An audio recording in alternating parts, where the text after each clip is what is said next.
guys, welcome back to my channel. If you're new here, welcome, and hit that subscribe button. And if you're not subscribed, if you're not subscribed, hit that subscribe button. If you're new here, welcome. Also hit that likes button. I can't tell you enough to hit that likes button. And also please hit the bells button so you always know when I do upload a video. And if you're passing through and you haven't hit that subscribe button, what are you waiting for? Hit the subscribe button, people, and you'll enjoy it here. So today we're going to talk about this case that I came across, and we're going to talk about a couple of cases actually, but this one just really got me. This is a case about a guy that he's a baseball coach. And so in one of my previous videos, if you guys watched it, I spoke about a teacher that she had an affair with, I shouldn't say an affair. I keep calling it an affair. You can't have an affair with an underage student that has no right. He's 16. If they're underage, they don't have their senses to give you permission to even touch them. Okay, their brains are not developed. So they cannot say, here, have at it.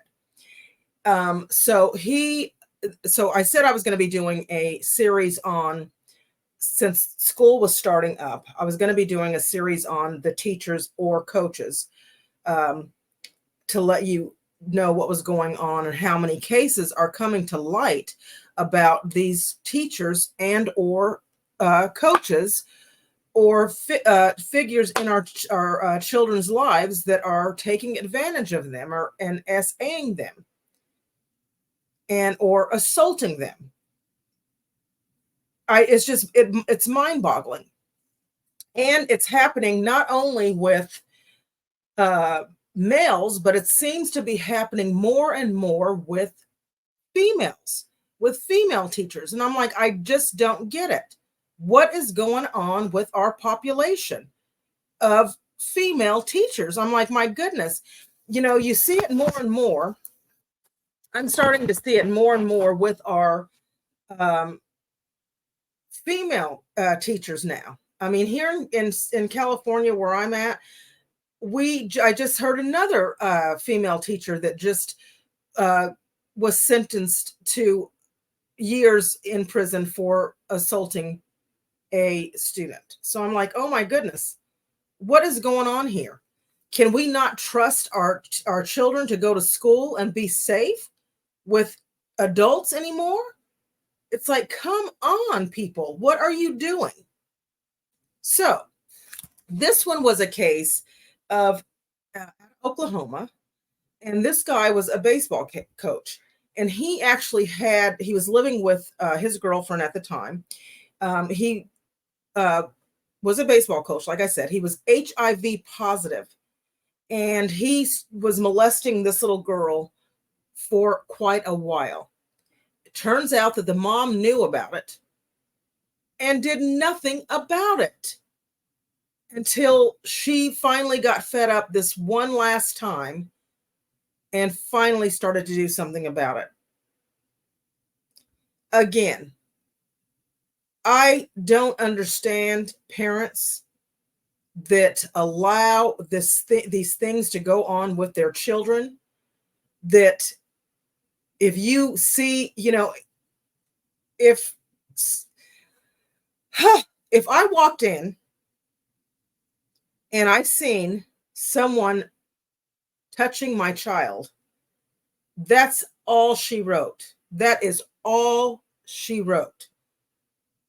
God help them first, because I know he's going to have to help me, but God help them, because I'm not going to just walk away and then continue to be with this man. Come on. What is going on? So anyway, once again, I'm going to get into this video. I have to rant. I say it every time I start a video. I have to go on these rants. So I'm going to play the video.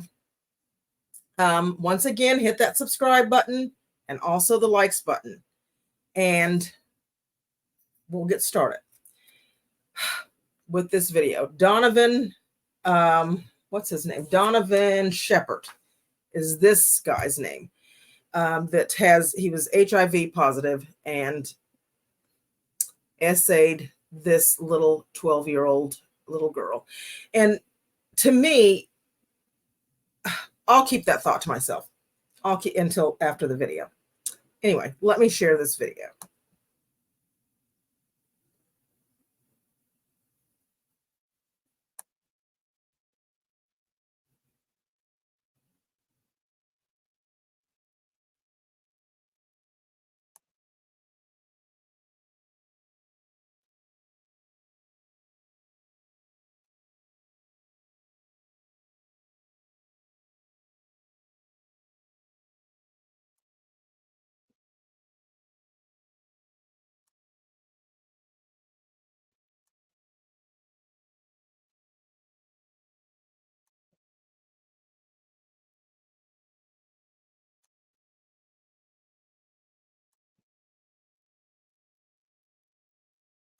Ever covered here on Sidebar. An Oklahoma youth baseball coach caught sexually assaulting a child.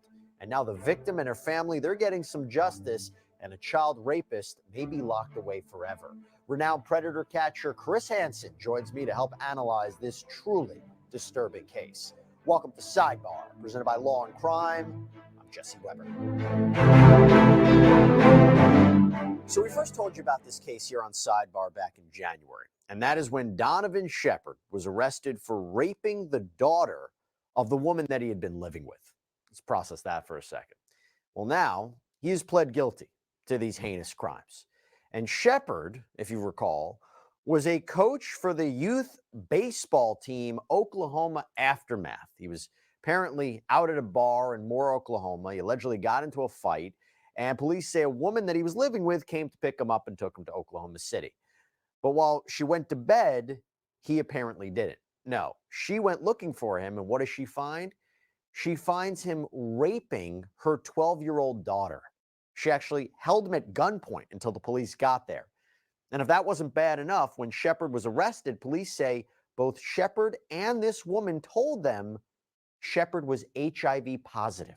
Now, the victim told police this wasn't even the first time he sexually abused her, that Shepherd had attacked her 6 different times, even on her 12th birthday. So Shepherd, he was arrested, charged, long list of crimes, rape, lewd molestation, exposing others to AIDS. Shepherd was supposed to have a preliminary hearing in this case where the prosecution would present their evidence to see if there's enough to be bound over for trial. It was supposed to happen last week, but instead, according to the court records, Shepherd entered a guilty plea to a total of 8 counts. And according to the court website, it appears he was sentenced to life in prison plus an additional 62 years, but also with the possibility of parole after he does 35 years. We believe he's 40 years old right now. And he also has to pay court costs and put money into the Victims' Compensation Fund. Hey, I want to quickly thank Upside for sponsoring this episode of Sidebar. So Upside is a free app that gets you cash back. An additional crime here. So that's one of the 8 counts to which he pleaded guilty. But who does this? A monster does this. And, I remember a few years back having a conversation with Polk County, Florida Sheriff Grady Judd, and he runs.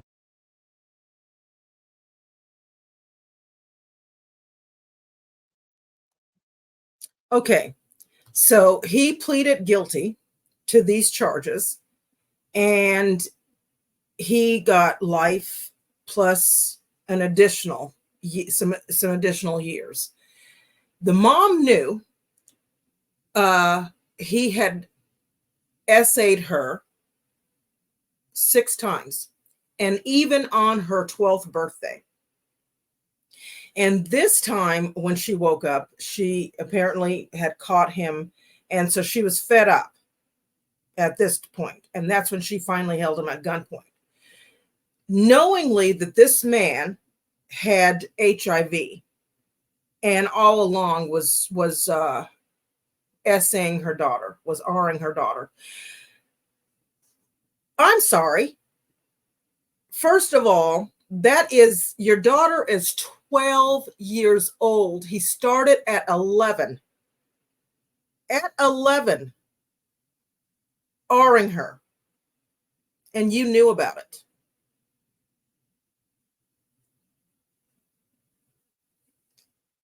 Okay.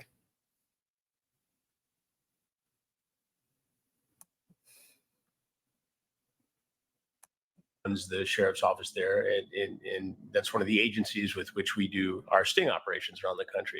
By the way, And for he, people who don't know, he's awesome. Like, yeah, he he's is the a best. He's the character. best. I've known him. I've great. known him for He's 40 great. He's years. going to fast forward this. And he scoots right in on the decoy, posing as a child. And I walk on and confront him, and he admits the whole thing. Yeah. That's offensive. That to, dozens and dozens of therapists and psychiatrists over the years posing that same question, so I can understand, is horrific and could last a lifetime. And is this girl going to get the kind of treatment and therapy she needs to get through this and to make some sense of it? And to, you hope it's one of those cases where, you don't want it to happen to anybody, but you hope it's one of those cases where the person says, okay, I can get past this at some point, and then becomes a therapist or a law enforcement officer and tries to make sure this doesn't happen to another girl. And I've seen this. And these are amazing, brave people who go out there who've been victimized. I mean, look at Elizabeth Smart. Look at the absolute horror and terror she endured for 18 months? Mm-hmm. And to come out on the other end as this poised, incredible young woman, mother, wife, and activist that she is, that's amazing. And not everybody can do that, but you have to hope at least that something good can come out of it, because, this poor girl has been victimized in the most acute way. And let's talk about the parent here, because again, we don't know the full extent of her knowledge about what was happening to her child, but in general, somebody, and sometimes it's not that extreme where they have the opportunity to hold the perpetrator by gunpoint, but the parents of the children who are abused, I imagine they take on some of they have a sense of guilt, right? And they take on some of the blame. How does you'd have to believe they would. I mean, look, whatever happened prior to this incident, the mother took action here, held him accountable, held the gun, and had every right to do so, and made sure that he was arrested and prosecuted. Now, what happened before then, we don't know for sure. There are reports that this wasn't the first time. Having said that, she took action, and you can only hope and pray that, this little girl gets the help that she needs to cope with this, because it's the most tragic thing I can imagine is the victimization of a child. And that's why we continue to do these predator investigations, the takedown shows on True Blue, and guys continue to show up. So I don't think that's changing anytime soon. And you hope that you can have an impact by holding these guys accountable when you can, before they actually attack a child, and you create awareness and a dialogue where parents are vigilant and have an open conversation with their kids to say, look, these guys are out there. And it's not just on the dark web, it's on the common social media platforms our kids are exposed to on a daily basis. Now, as I mentioned in the court record, our understanding is it seems very unlikely that but it's possible that he could get out of prison one day. But generally speaking, predators that commit these kinds of crimes, they go to prison. Are they rehabilitated when they come out, or even while they're still in prison? Do they ever rehabilitate? Do they ever recognize what they did? Did they ever understand the error of their ways? Talk to me about that. Some claim that they're better, that they can survive in the outside world. More often than not, in my experience, there is an opportunity to reoffend. And look, this isn't a simple issue, and there's not a simple answer. And these guys are not all the same personality trait, character trait, criminal mind. You've got guys who are on the young end of the age scale, who are opportunists, socially inept. They use the internet to fulfill a fantasy, try to meet a girl, and in their mind, it's Romeo and Juliet. A lot of those cases, and I've seen them, and we go back on the podcast, Predators I've Caught, and revisit these cases. Some of those guys take their punishment, take their monitoring, get their treatment, and they never reoffend. They're the hardcore heavy hitters like this guy, lock them up forever. That's the end of it. you can't fix them. And there are these guys in the middle who are the most difficult cases because they are everyday mainstream guys. Okay. Now, please leave a comment on what you think. Do you think that, and now I love Chris Hansen, by the way, but I think that, he said, well, at least she held him at GUN point. And we don't know what happened before that. Now, allegedly, she supposedly there was some SA going on, before this. I'm sorry. To me, I don't give her a pass if this was going on before and you looked away. It reminds me of another case that I shared on this channel about the little girl that her mother went along with the monster that took her life.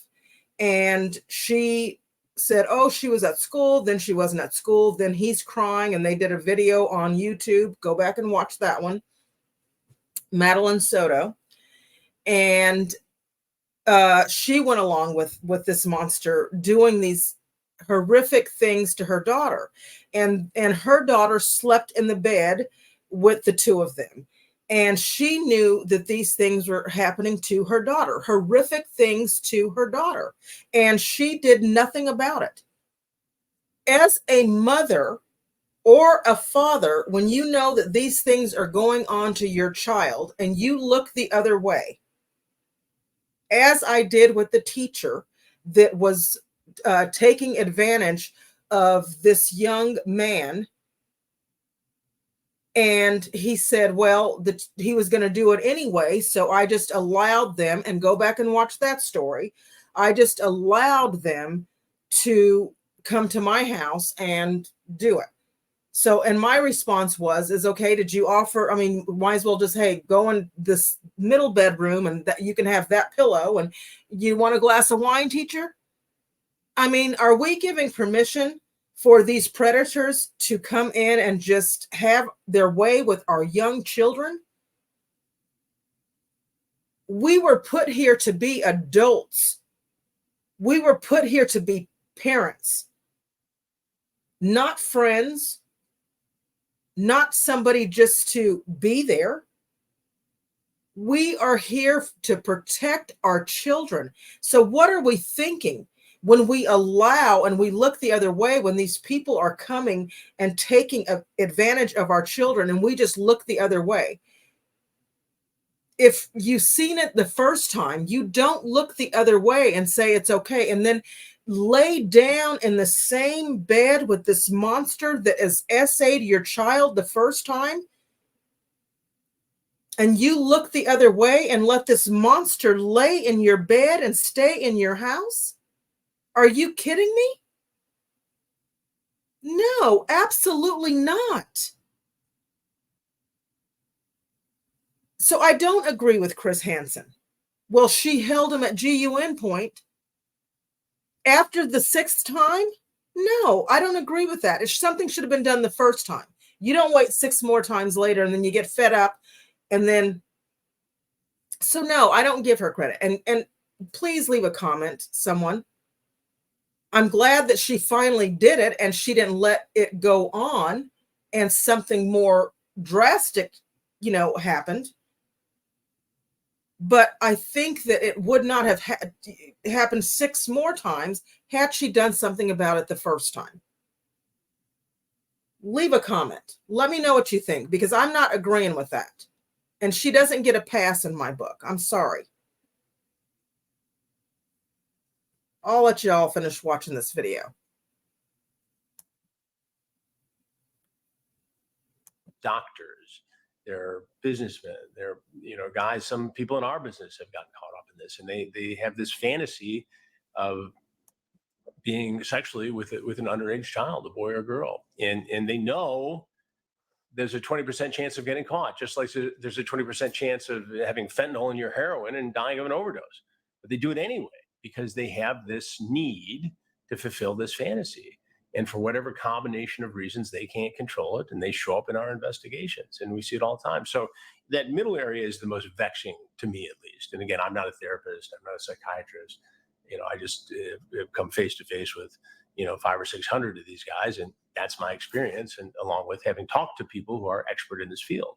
But I can tell you the other thing that's in play here is when you talk to a psychiatrist with the U.S. Marshal Service, for instance, who goes into prisons and talks to these guys in an environment where they have nothing to lose by being honest, those psychiatrists would tell you that without exception, there is a connection between viewing child porn and offending in virtually every case. And so that's why we treat the possession and distribution and creation of child porn so seriously.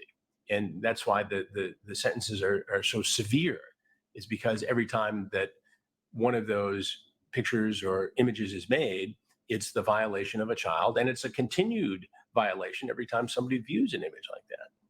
Pretty sick stuff, as always. It is.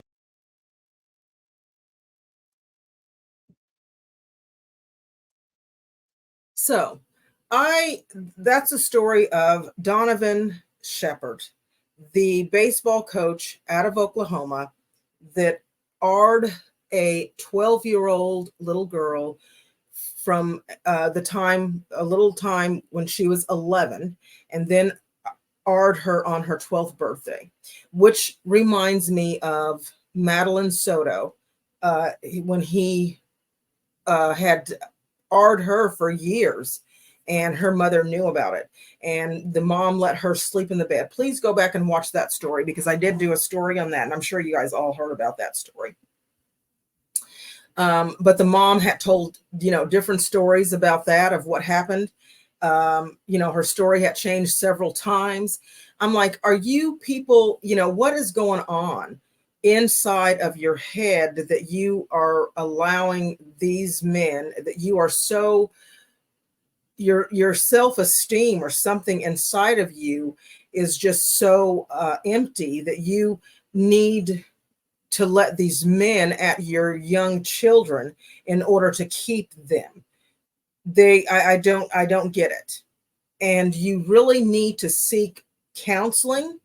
You really need to seek help for that, because you never want to just have a man in your life that's not fulfilling to you.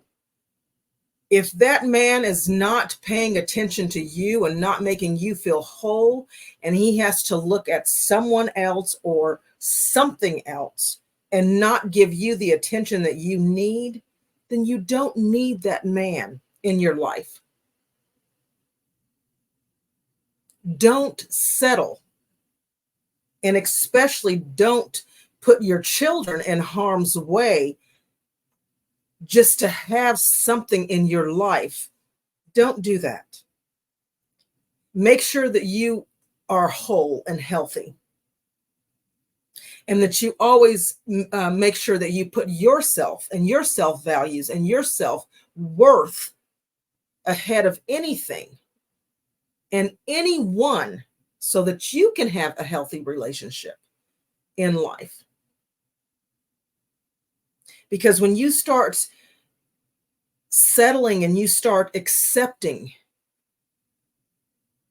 things less, in your life, and you start saying, maybe if, or looking or letting the red flags slide, that's when you start losing yourself, and you start settling, and you start compromising. But I would never, ever compromise my child to have a relationship with a man. I would never do that. And that, my friend, is sick. That is an issue. That's a problem. And you need to get help in that aspect. And that is my opinion. So I say that to say this.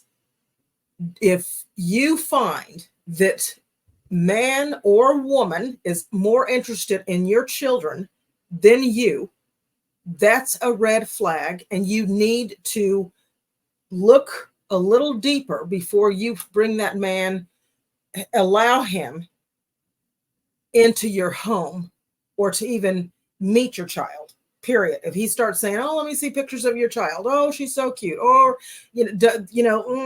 let's back up here, buddy, a little bit, because you want to make sure. And I mean, definitely, if you walk in and he's touching your child, you don't want him. I mean, that would be, I think it would just be common sense to me to say, well, I know it, but to me, it would be absolutely not. You get the heck out of here. And I wouldn't say it that nice. So let's just all be aware, people, of who we bring around our children, and also the teachers. I'm going to have a story tomorrow on a teacher. And this is a 52-year-old woman. 52. I'm like, oh my goodness. What are we doing here? So we've got to be careful of who we have around our children, and, make sure that we're looking at our children's behavior. And I'm just going to do these stories because I think that it brings awareness to all of us. So again, hit that subscribe button and hit the bells button and also the likes button. If you're popping through here peeking, I say peeking, I hope you're watching the videos as well. But if you haven't subscribed, hit the subscribe button and also the likes button. Help me out, people. Help me out. If you like this story, please hit the likes button. And also, leave a comment. Let me know. Let me know what you think. I mean, I don't think that she deserves a pass because she, at the 7th or 8th time, held him at GUN. No. To me, that's just my opinion. So, again, I am a life coach. Head over to my website at michelle-shipley19.org, Divine Purpose Life Coaching, and you get a free 15-minute consultation. And if you're satisfied and you love my services, you can book an appointment and we can help you out, people. Get your life together. So, once again, thank you all so much for watching, and hit the subscribe button. And until next time, leave a comment and hit the likes button. And until next time, bye.